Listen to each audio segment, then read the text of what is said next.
को। पाकिस्तान के अंदर खाना जंगी यानी कि सिविल वॉर का माहौल है।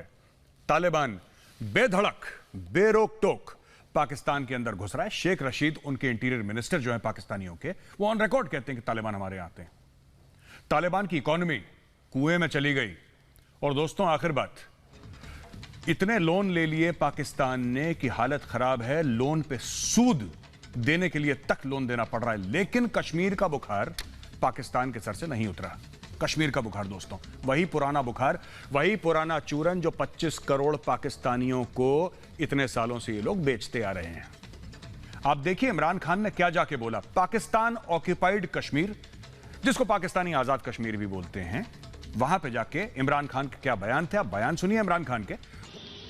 कि उसके बाद मेरी हुकूमत फिर एक रेफरेंडम करवाएगी और उस रेफरेंडम में कश्मीर के लोगों को हम कहेंगे कि आप फैसला करें कि पाकिस्तान के साथ रहना चाहते हो या आजाद होना चाहते हो।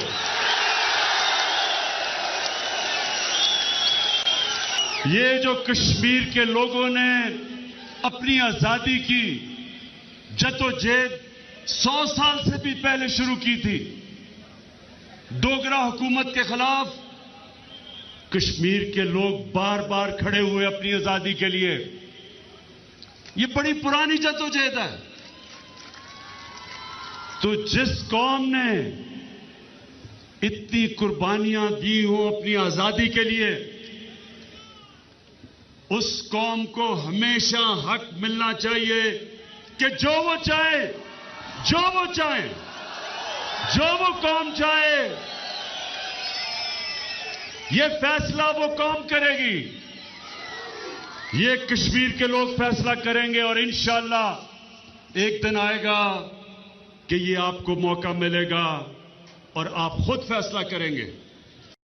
चीमा साहब एक बात बताएं मुझे, आपने खान साहब का बयान सुना जो पाकिस्तान ऑक्यूपाइड कश्मीर में, आप लोग जिसको आजाद कश्मीर कहते हैं, उधर जाके कि मैं रेफरेंडम करवाऊंगा और मैं दोबारा करवाऊंगा, तिबारा करवाऊंगा। उन्होंने डोगरा हुकूमत को भी बीच में घसीट लिया कि डोगरा हुकूमत के, उनको ये नहीं पता कि डोगराओं से पहले वहां पे सिख भी रहे थे, वहां पे मुगल भी रहे थे। और शाहमीर जो पहला मुसलमान रूलर था कश्मीर का, शाहमीर जो पहला मुस्लिम रूलर था, वो कश्मीर का था ही नहीं। आज तक 1947 के पहले आज तक किसी कश्मीरी मुस्लिम ने कश्मीर पे राज नहीं करा।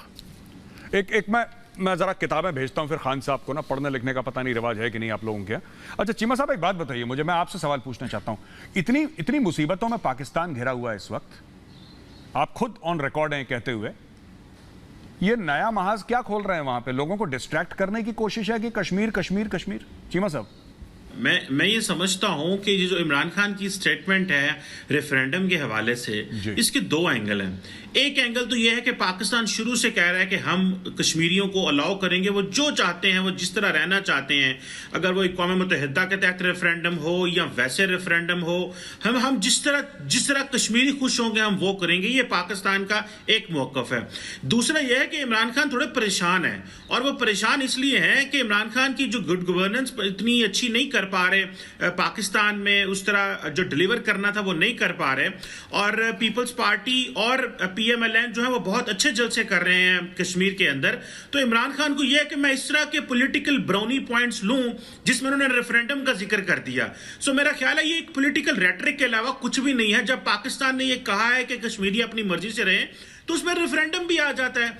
तो ये जो चीज है, ये इमरान खान साहब की एक परेशानी है उनके लिए, कि वो चाहते हैं कि ये ना हो कि मेरी मरकज में हुकूमत हो और ये एक अनप्रेसिडेंटेड चीज बन जाए कि कश्मीर के अंदर जो हुकूमत है वो मेरी ऑपोजिशन आ जाए। तो ये इमरान खान साहब के लिए एक 2023 के इलेक्शन के लिए उनके लिए बहुत बड़ा मसला बन जाएगा कि जो बंदा कश्मीर का इलेक्शन हार गया वो कल को 2023 का इलेक्शन कैसे जीतेगा। सो ये जो इमरान खान साहब कर रहे हैं, ये सारी की सारी एक पॉलिटिकल स्ट्रैटेजी है, पॉलिटिकल ब्राउनी पॉइंट्स हैं। जो वो समझते हैं शॉर्ट टर्म गेन्स के लिए अच्छे हैं। अदरवाइज इमरान खान को पता है कि कश्मीर के ऊपर कश्मीरियों को जो हकूक मिल रहे हैं, जो चीज़ें मिल रही हैं, वो पाकिस्तान कोशिश तो करता है, लेकिन ऑब्वियसली कश्मीरियों को जीतने के लिए इमरान खान कर रहे हैं, जो कि मुझे लगता है कि वो इमरान खान शायद जीत भी जाएंगे, क्योंकि रवायत यही रही है कि जिसकी मरकज में हुकूमत होती है वही कश्मीर में हुकूमत बनाता है। So it's not just more than a political rhetoric and a political brownie point. जी जनरल जीडी बख्शी सर, काफी पाकिस्तानियों को ये पता नहीं है कि जो एरिया उन्होंने घेरा था 1947-48 में, पहले ट्राइबल रेडर्स भेजे, उसके बाद अपनी रेगुलर आर्मी भी भेजी, most of it is actually Jammu sir, most of it is Jammu. इसलिए वहां पे कोई कश्मीरी तो बोलता नहीं, और जो थे थोड़े बहुत उनको भी फारिग कर दिया उन लोगों ने जो बोलने वाले थे। Most of it is Jammu, that other side, western side sir. मेरा आपसे सवाल है सर कि ये in spite of so many problems, इतनी परेशानियां हैं, उसके बाद भी पाकिस्तान में कश्मीर का एक ब्रांड रिकॉल है सर, एक ब्रांड रिकॉल है कश्मीर का कि आप कश्मीर बोलें तो लोग 1 मिनट रुक जाते हैं। ये ब्रांड रिकॉल क्या है सर, जरा आप 2 मिनट में ये समझाएं कि व्हाई दिस ब्रांड रिकॉल ऐसा है क्यों? क्योंकि एक ऐसी जगह के लिए जो उसमें से 99% लोगों ने देखी भी नहीं है कभी सर, ना कभी देख पाएंगे, वो कभी देखी नहीं उन्होंने। तो ऐसा कैसा सपना बेच दिया पाकिस्तान के रहनुमाओं ने, पाकिस्तान के जो कायदीन थे, ऐसा सपना पूरी पाकिस्तानी कौम को बेच दिया कि साहब एक दिन कश्मीर हमारा होगा। वो एक दिन कब आएगा किसी को नहीं पता, लेकिन एक दिन। Why this brand recall sir? Gaurav, you are very right, आप बिल्कुल सही फरमा रहे हैं। पाकिस्तान के जो फाउंडिंग फादर्स हैं, उन्होंने जब से पाकिस्तान का इजाद हुआ है, पाकिस्तान की क्रिएशन हुई है, तब से अपने लोगों को एक अफीम चढ़ा रखी है कि साहब एक दिन हम जो है कश्मीर, जम्मू कश्मीर पूरा का पूरा ले लेंगे, वहाँ के डोगरा रूलर्स की ऐसी तैसी करेंगे जो, और लद्दाख के भी उसको हम साथ में लपेट लेंगे।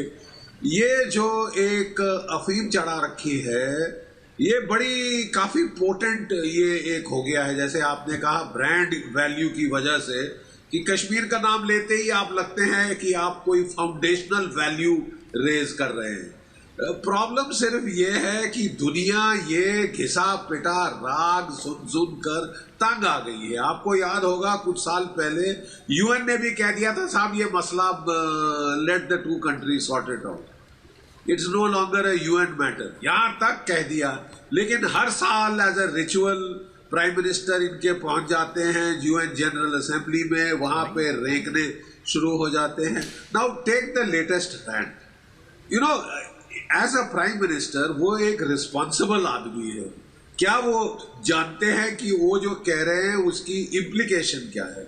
उसकी इम्प्लीकेशन ये है कि हम कश्मीर को, जो भारत, जहां पे भारत है इस वक्त, हमारा जो कश्मीर है उसको ले लेंगे और वहां वो कराएंगे, क्या कहते हैं ये, plebiscite, referendum. How will you do it? What are the mechanics? Will the Pakistani army come and take Indian Kashmir? Can you even dream of it? जी आप बात क्या कर रहे हैं? बिल्कुल जनरल बख्शी सर, रेफरेंडम का वहां पे कंडक्ट कराएंगे? जी बिल्कुल sir, that is our territory. Absolutely sir, there is no doubt, कोई शक शुबा नहीं है इसमें। जनरल बख्शी ने बोला ना, मैं वही चीज आपसे पूछना चाहता हूं। देखिए, जंगें हो गई कश्मीर के ऊपर, टेररिज्म हो गई, यूनाइटेड नेशंस में जो बोलना था पाकिस्तान ने बोला, ऑर्गेनाइजेशन ऑफ इस्लामिक कोऑपरेशन में जो पाकिस्तान ने बोला, लॉबिंग करी, जो करा, कश्मीर कमेटी बनाई, मौलाना फजल रहमान ने बड़े पैसे कमाए सर, लॉन्ग मार्च कर करके और कश्मीर के चलते बड़े मजे करे बहुत लोगों ने। लेकिन मैं आपसे सिर्फ ये पूछना चाहता हूं चीमा साहब कि अगर पाकिस्तान कश्मीर लेगा, जस्ट ह्यूमर मी, क्योंकि मुझे नहीं पता इसलिए आपसे पूछ रहा हूं, ये कश्मीर लेगा कैसे सर पाकिस्तान? क्या होगा क्या? मेरा ख्याल है कि ये बड़ी सेटल्ड पोजीशन है, कोई माने या ना माने, ना हम आप वाला कश्मीर ले सकते हैं, ना आप पाकिस्तान वाला जो आज़ाद कश्मीर है वो ले सकते हैं। ये तो बड़ी सेटल्ड पोजीशन है, बाय फोर्स तो लिया नहीं जा सकता। जो होना है वो पॉलिटिकली होना है, वो किस तरह होना है वो फिर वक्त बताएगा।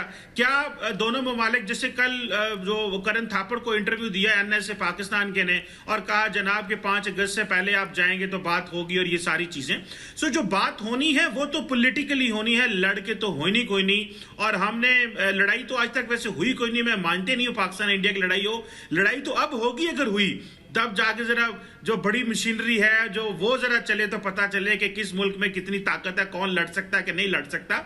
लेकिन मेरा ख्याल है कि दोनों ममालिक की अफवाज और पॉलिटिकल लीडरशिप बड़ी मैच्योर है मेजर साहब। अब लड़ाई वाली बात नहीं है, war is out of question. This is what we teach and this is what we have studied. When two countries are nuclear powered, war is out of question.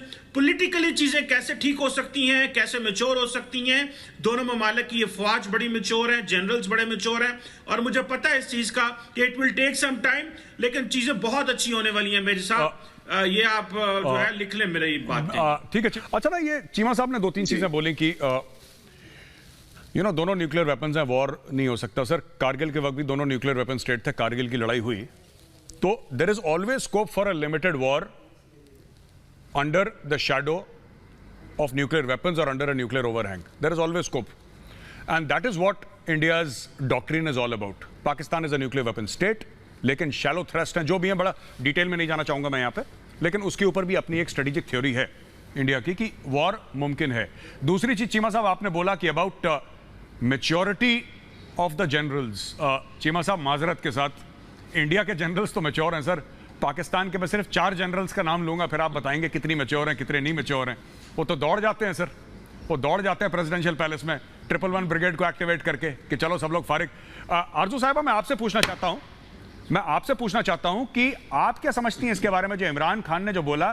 Cheema साहब तो कह रहे हैं रेटोरिक है, क्योंकि वहां पे नून लीग भी कर रही है, पीपल्स पार्टी भी कर रही है, और वहां पे जो आप जिस सूबे को आजाद कश्मीर, सूबा तो नहीं है वो, खैर आप लोग आजादी कहते हैं उसको, कि जो आपका आजाद कश्मीर जिसको हम लोग पीओके बोलते हैं, वहां पे चुनाव होने वाले हैं।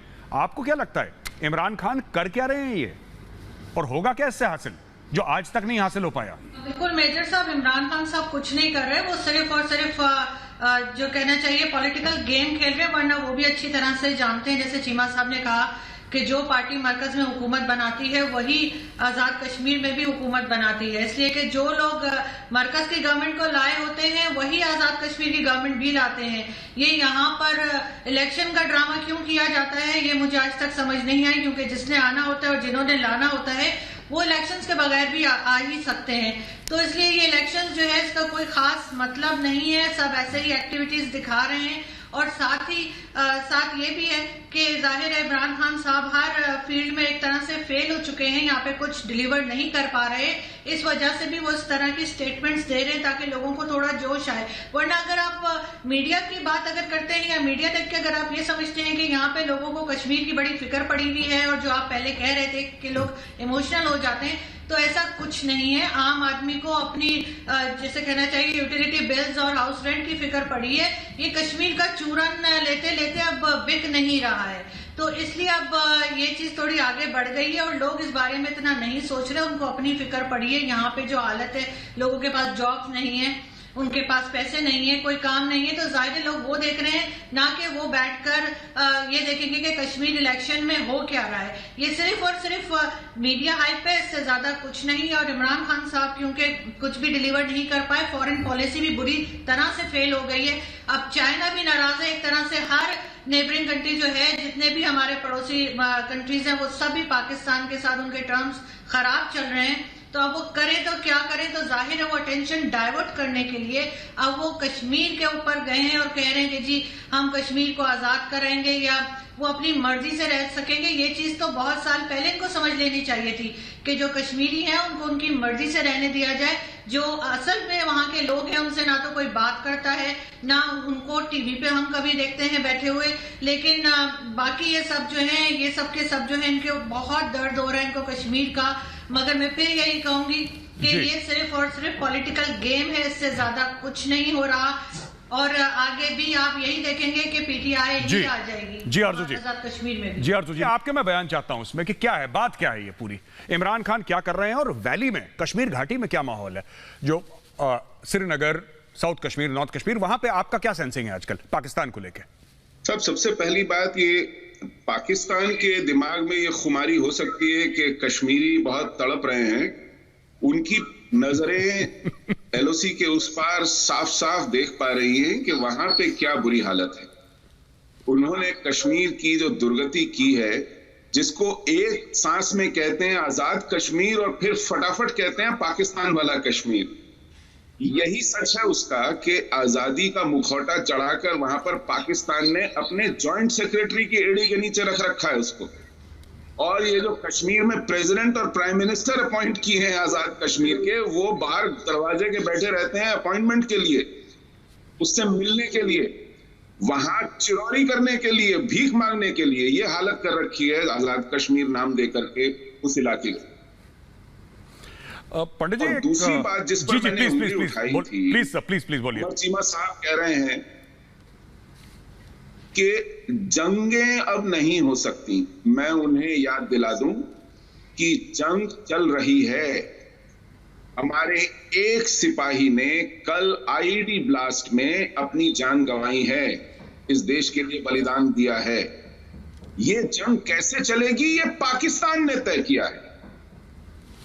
ये सीमा पर सेनाएं नहीं लड़ेंगी, इनके भेजे गए दहशतगर्द लड़ेंगे हमारी सीमा के भीतर। ये इस तरह की जंग होगी, ये पाकिस्तान ने तय किया है। लेकिन जंग चल रही है और उस जंग का कमांडर इन्होंने यूनाइटेड जिहाद काउंसिल का सदर सैयद सलाहुद्दीन बनाया है। उसके तहत इन्होंने लश्कर तैयबा, जैश ए मोहम्मद और हिजबुल मुजाहिदीन रखे हैं और ये जंग जारी है। और इस बात की तस्दीक मेरे मारे गए भाई और बेटे जो फौजी वर्दी पहन करके कश्मीर की हिफाजत कर रहे हैं और आए दिन अपना बलिदान दे रहे हैं, सुप्रीम सैक्रिफाइस दे रहे हैं, वो करते हैं। आए दिन खून बहाकर हम लोग कश्मीर की हिफाजत करते हैं। और ये जंग आपकी जुबान में कमर चीमा साहब इंशाअल्लाह आपकी बर्बादी से खत्म होगी, क्योंकि जब तक पाकिस्तान है बर्बाद हुआ जा रहा है कश्मीर का चूरन खा खा के। ये बदहजमी जो है अब आप ठीक नहीं होने वाली है। अच्छा पंडित जी को लेकर के जाएगी। नहीं, पंडित जी सिंह बात बोली अभी सुशील पंडित जी ने यह बोला कि साहब एक जॉइंट सेक्रेटरी के सामने जो कि पाकिस्तानी सरकार का जॉइंट सेक्रेटरी है, वहां के प्रेसिडेंट और प्राइम मिनिस्टर आपके सो कॉल्ड आजाद कश्मीर के भीख, पाकिस्तान से भी कोई भीख मांगता है सर? ये आपने एक नया महाज खोल दिया, new front has been opened.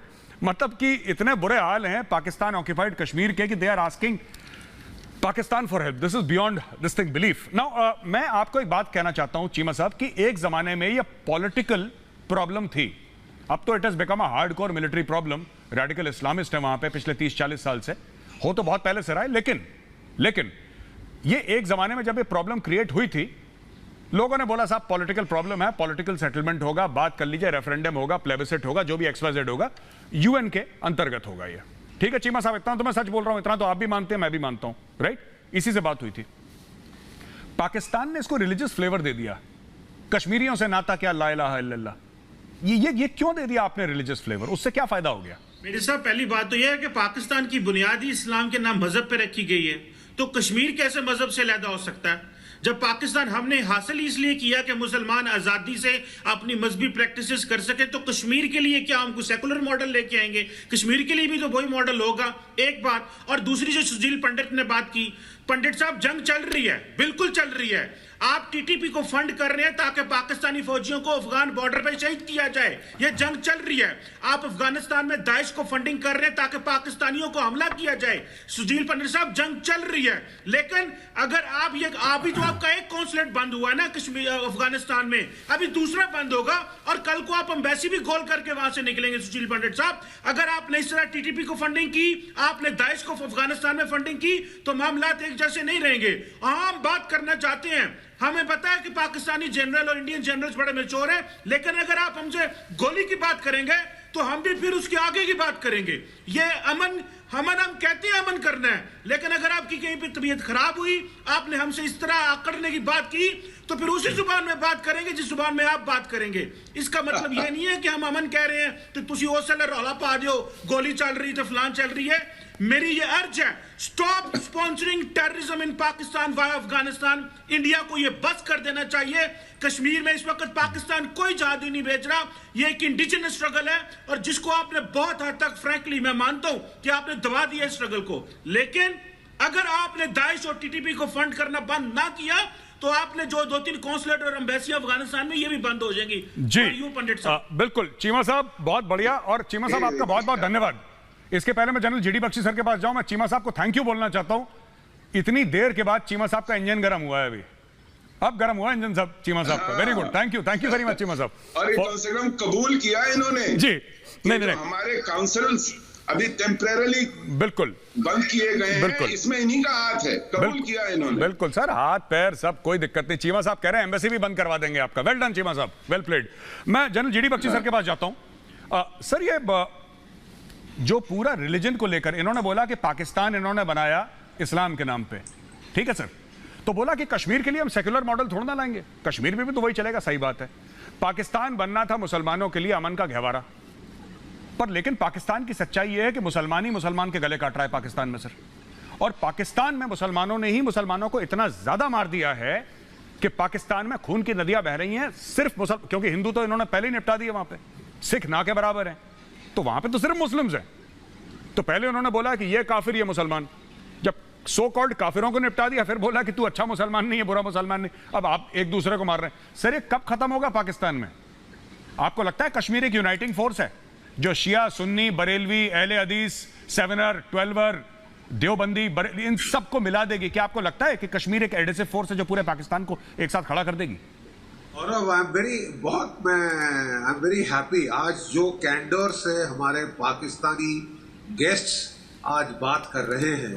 I was very impressed by the initial candour. So going in the same उसी राह में चलते हुए मैं एक बड़ा सीरियस इशू रेज हुआ है, और वो सीरियस इशू ये है कि एज पर जो पाकिस्तानी परसेप्शन जो मेरे को दिख रही है या they are trying to sell, वो ये है कि साहब दोनों कंट्रीज न्यूक्लियर पावर्स हैं, स्टेटस को फ्रीज हो चुका है और बिल्कुल जो है इस स्टेटस को में कोई चेंज नहीं आएगा, रेटोरिक होगा, बड़ी बड़ी बातें होगी, ग्राउंड पे कुछ नहीं होगा।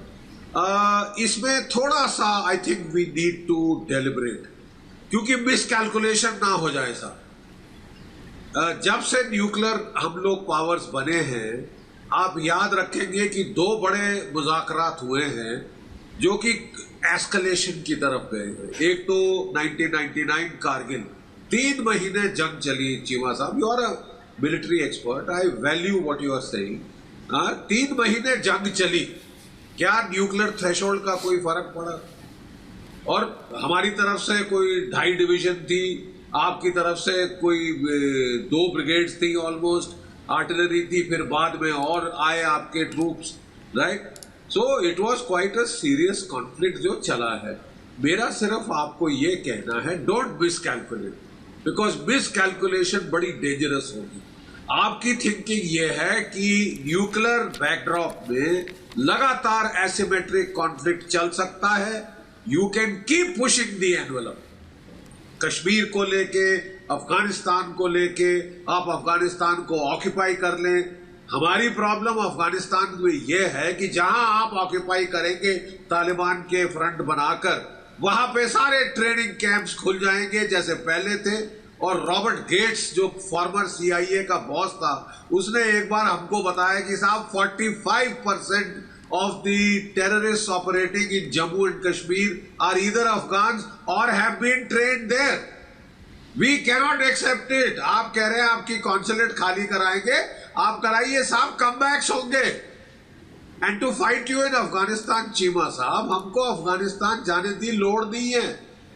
आपका ईस्टर्न फ्रंट है, हमारी सारी फौजें स्ट्राइक कोर वहां पे तैनात है, और हमारा डॉक्ट्रिनल थॉट लाइन ये है, please understand that there is space for a limited war between the and spectral ends of nuclear stand off, right? इसको मिसकैलकुलेट ना करें। आपकी सोच ये है कि एसिमेट्रिक वॉरफेयर आप इस्तेमाल कर सकते हैं टू पुश द एनवेलप जी, ठीक है? और हमारी सोच यह है कि एसिमेट्रिक वॉर के जवाब में लिमिटेड वॉर हो सकती है with all the inherent risks of escalation. Be damned. Limited war. Absolutely. Because if you push us beyond the point, escalation होगी। बिल्कुल साहब, I agree with you। मैं चीमा साहब कुछ कहना चाह रहे हैं। चीमा साहब 30 सेकंड्स, फिर मैं आरजू काजमी साहब के पास जा रहा हूँ। 30 सेकंड्स। ये कहता हूं कि ये बात बिल्कुल ठीक है, limited war under the nuclear overhang की एब्सोल्युटली पॉसिबिलिटी है, और यही हमने पढ़ा है अपना जो आज तक, और बात भी यही होती है। हमने ये कि इंडिया न्यूक्लियर थ्रेशोल्ड नो क्रॉस करे। पाकिस्तान की कोई ऑफिशियल न्यूक्लियर डॉक्ट्रिन नहीं है, लेकिन जो 3-4 चीजें पाकिस्तान के फॉर्मर जो डीजी स्ट्रेटेजिक कमांड थे उन्होंने बयान की हुई है एक इटालियन जर्नलिस्ट को इंटरव्यू देते हुए, अगर इंडिया वो करेगा तो फिर तो होगा। तो हमें पता है कि इंडिया कभी इस तरह की गलती नहीं करेगा। इंडिया बड़ा स्मार्ट खेलता है, वो अफगानिस्तान में दहशतगर्दों को सपोर्ट करेगा पाकिस्तान के खिलाफ। वो ये नहीं कहेगा कि मैं अपने एसेट्स जो हैं वो यूटिलाइज करूं। सो आपको जो लो कॉस्ट वॉर है आपके लिए वो इंपॉर्टेंट है, और लो कॉस्ट वॉर ये है कि आप अफगानिस्तान में तालिबान को फंडिंग कर रहे हैं, आप अभी टीटीपी को फंडिंग कर रहे हैं, दाइश को फंडिंग कर रहे हैं, ताकि अफगानिस्तान डिस्टेबलाइज रहे और पाकिस्तान मसरूफ रहे। पाकिस्तान जितना इंगेज रहेगा, आपके जो एसेट्स हैं, अमरुल्ला साले हो गया, हमदुल्ला मुहिब हो गया, तो आपको तो अड़ियां ते पंजे की ओचने जन साहब। जी बिल्कुल बिल्कुल बिल्कुल, आप बिल्कुल ठीक कह रहे हैं चीमा साहब। लेकिन मैं आरजू काज़मी साहब आपके पास जाऊंगा।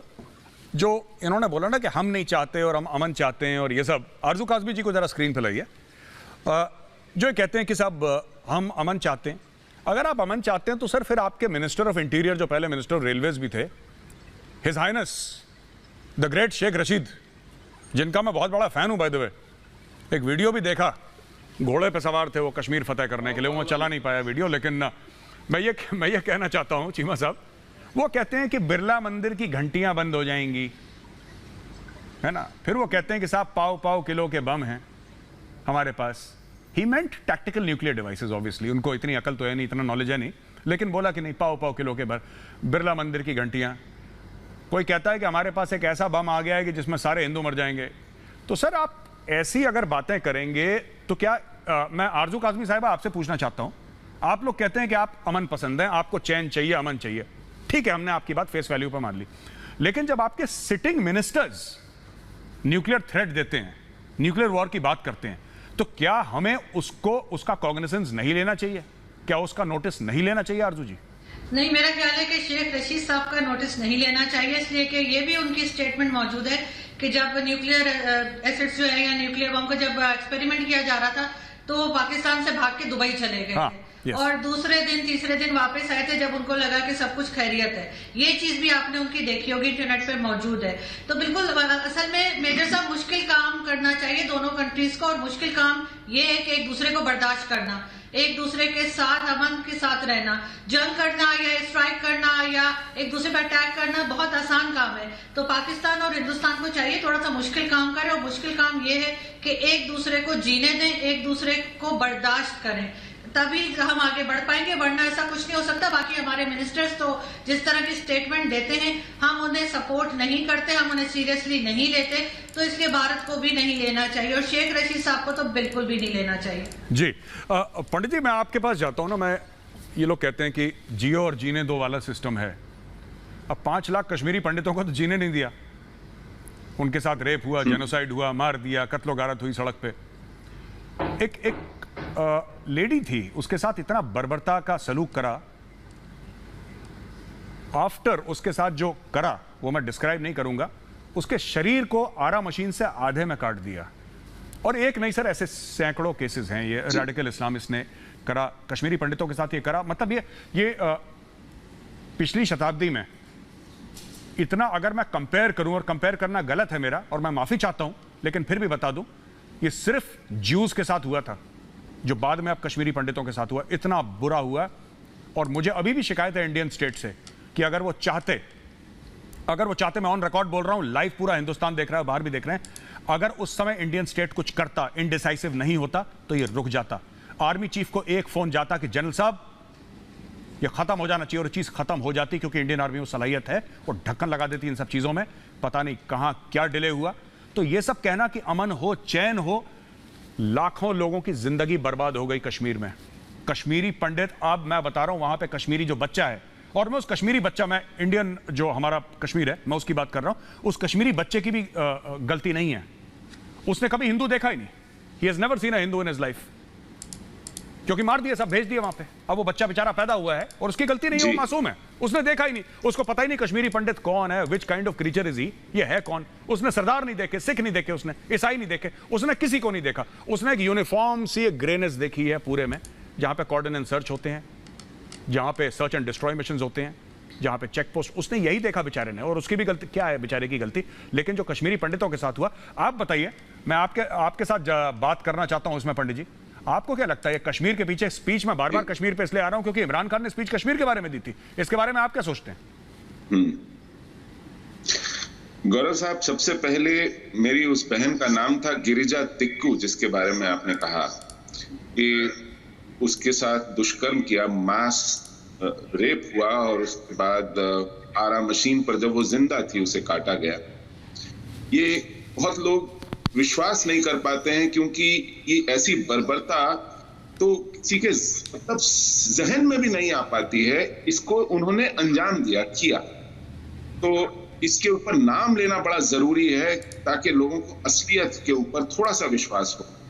यही बर्बरता सरला भट्ट के साथ हुई, यही बर्बरता प्राणा गंजू के साथ हुई। ये जिहादियों की बहादुरी है। ये निहत्थे लोगों पर, असहाय लोगों पर दल बल के साथ एक नहीं 10-10 लोग टूट पड़ते हैं। ये बहादुरी है। और ये जो जियो और जीने दो की बात यहां स्टूडियो में होती है, वहां पर जो अफीम चटाते हैं उसका नाम है शौके शहादत। वो कहते हैं मर जाओ, ये जिंदगी आपके लिए नहीं है, आपके लिए जो जिंदगी है इस जिंदगी के बाद वाली जिंदगी है, वो जीना है आप। तो मदरसों में और तकरीरों में और खुतबों में तो शौके शहादत चटाई जाती है, और टीवी शोज में कहने के लिए, लफाजी के लिए जियो और जीने दो कहा जाता है।